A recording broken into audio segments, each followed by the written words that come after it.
Hi, my lovelies. Welcome back to the History Buff Podcast. I'm your host, V-Win, and today we have a few special co-stars with us. We have Thomas. Hi, my name is Malia. Hi, my name is Bella. Welcome to my podcast. So now that we have everybody introduced, let's get into the annexation of Hawaii. Make sure to grab your water and sit down because this tea is piping hot. The revolution. Honolulu, Hawaii, 1893. Queen Lekulani was leading peacefully. American lawyers, planters, and businessmen too were all trying to be a part of her crew. They wanted more, and they were so jelly. And that's when things got a little frisky. They replaced the queen's monarchy and laws too, giving all the interest to the white dudes. The reaction. James Blunt, the new man in town, raiding pages upon pages on how dole's going down. The reform. Honolulu, Hawaii was adapting to control new rules and regulations upon how it's supposed to go. Schools changed and healthcare too, spending too much money when taxes were due. Before Hawaii became a state, it was actually an island run by Queen Liliuokalani. Talk about Queen Liliuokalani, who was raised to lead and truly cared about her people. Liliuokalani is a really important person in Hawaiian culture.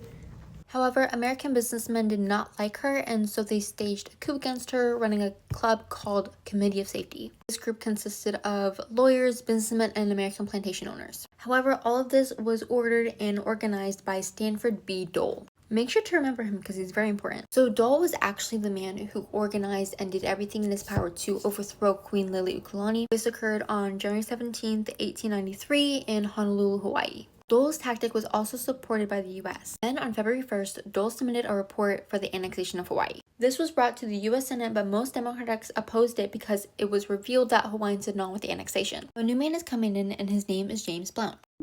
James Blunt is a journalist who wrote and published a report on the coup staged by Lekulani. That report helped defend the Hawaiian natives. Thank you so much for the insight, Thomas. So let's talk more about James Blunt. James and his wife arrived in Honolulu, Hawaii, late March and left early August. He came there to investigate the Queen's overthrown, and some say he acted as a special commissioner. Some also call him an advocate for Hawaiian rights, as he is known for his report against Americans who overthrew Queen Liliuokalani. However, he did act in the removal of American flag from government buildings, which I think is very noble. The reason for him coming to Hawaii was to investigate the overthrown of the Queen Liliuokalani. He also investigated the role of the U.S. Minister John L. Stevens. Now, if you don't know who John L. Stevens is, let me give you a little rundown. John L. Stevens was basically a acting governor for Dole, so Dole could do whatever he wanted with the Hawaiian government. Now, with the 4 months James Blunt spent on the island, he investigated and criticized a report. This report heavily criticized the U.S. role in the revolution. This report helped the annexation not proceed. This basically means that the annexation didn't go through and Hawaii has not become a state yet. Now, do you remember Dole?